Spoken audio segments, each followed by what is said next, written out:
હજારો મધમાખીઓ વચ્ચે ઘેરાયેલા આધેડનું કરાયું સ્પેશિયલ રેસ્ક્યુ ઓપરેશન। હજારો મધમાખીઓનું ઝુંડ અને વચ્ચે ફસાયા વૃદ્ધ। વાત વિચારીને જ રૂવાડા ઊભા કરી દે છે। પરંતુ મહેસાણાના એક ગામમાં આવા જ એક વ્યક્તિનું રેસ્ક્યુ ઓપરેશન કરાયું। વૃદ્ધ ખેતરમાં કામ કરી રહ્યા હતા અને અચાનક મધમાખીઓનું ઝુંડ વૃદ્ધને ઘેરી લે છે।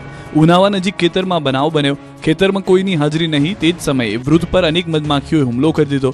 મધમાખીના હુમલાથી આધેડ બૂમાબૂમ કરી ચૂક્યા। જે બાદ આસપાસના ખેતરના લોકોએ તાત્કાલિક ઇમરજન્સી સેવા 108નો સંપર્ક કર્યો। જે બાદ ભાંડુ 108ની ટીમ સ્થળ પર પહોંચી। 108ના કર્મચારીઓ પહેલેથી જ મધમાખીના હુમલા સામે બચાવ કામગીરીની તૈયારીથી આવ્યા હતા અને 108ના 2 કર્મચારીઓએ પીપીઈ કિટ પહેરી લીધી હતી। જે બાદ વૃદ્ધા પર દવાનો છંટકાવ કરીને મધમાખીઓને દૂર ભગાડી હતી અને બાદમાં સ્ટ્રેચર પર વૃદ્ધને લઈ કર્મચારીઓ 108 એમ્બ્યુલન્સથી હોસ્પિટલ ખસેડ્યા હતા। મધમાખીઓના ઝુંડમાંથી મિનિટોમાં બચાવની કામગીરીનો વિડીયો પણ વાયરલ થયો।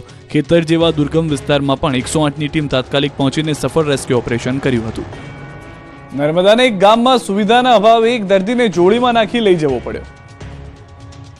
સુવિધાના અભાવે અંતરિયાળ વિસ્તારના લોકોને કેવી હાલાકીનો સામનો કરવો પડે છે તેનો એક વિડીયો વાયરલ થયો છે। વાત છે નર્મદાના ગરુડેશ્વર તાલુકાના ચાંપટા ગામની, જ્યાં એક વ્યક્તિને સાપ કરડતા તેને સારવાર આપવા લોકોને 10 કિલોમીટર ચાલવું પડ્યું। વાત આશ્ચર્ય પમાડે તેવી છે, પરંતુ ગામના પેટા ફળિયામાં રહેતા ઇદ્રીસભાઈ વસાવા સાથે આ બનાવ બન્યો છે। ઇદ્રીસભાઈને સાપ કરડ્યો અને તેમની સારવાર માટે સ્થાનિકોને તેમને જોડીમાં નાખીને 10 કિલોમીટર સુધી ચાલવું પડ્યું અને બાદમાં ખાનગી વાહનમાં સારવાર માટે લઈ જવામાં આવ્યા। ચાપટ ફળિયામાં 47 મકાનો અને 250 જેટલા લોકોની વસ્તી છે। ગ્રામજનોના મતે ઉપરવાસના ભાગમાં વસેલા આ ગામમાં સુવિધાનો અભાવ હોવાથી બીમાર અશક્તોને આજે પણ જોડીમાં નાખીને હોસ્પિટલ ખસેડવા પડે છે।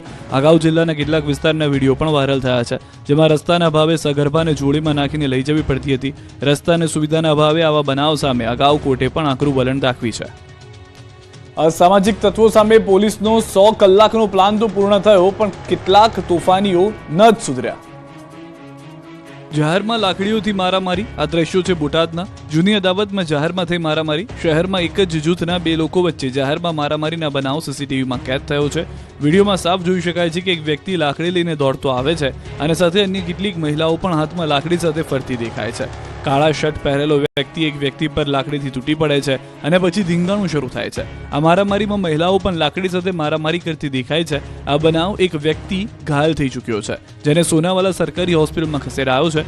જૂની અદાવતમાં થયેલી આ મારામારીમાં પોલીસ ફરિયાદ નોંધાઈ છે। આ તરફ સુરતમાં તોફાની તત્વોનો આતંક વિડીયોમાં કેદ થયો। ઉત્તરાયણ વિસ્તારમાં લારી ધારક અને કારીગરને ઢોરમાર મારવામાં આવ્યો હતો। પોલીસ ફરિયાદ મુજબ સુખદેવ હરિકોળી નામના વ્યક્તિને મારવામાં આવ્યો હતો। લારી બંધ કરી દીધી હોવા છતાં ત્યાં બેસીને દારૂ પીવાની માંગ કરાઈ હતી। ફરિયાદીએ ના પાડતા તેને તેના કારીગરોને ઢોરમાર મારવામાં આવ્યો।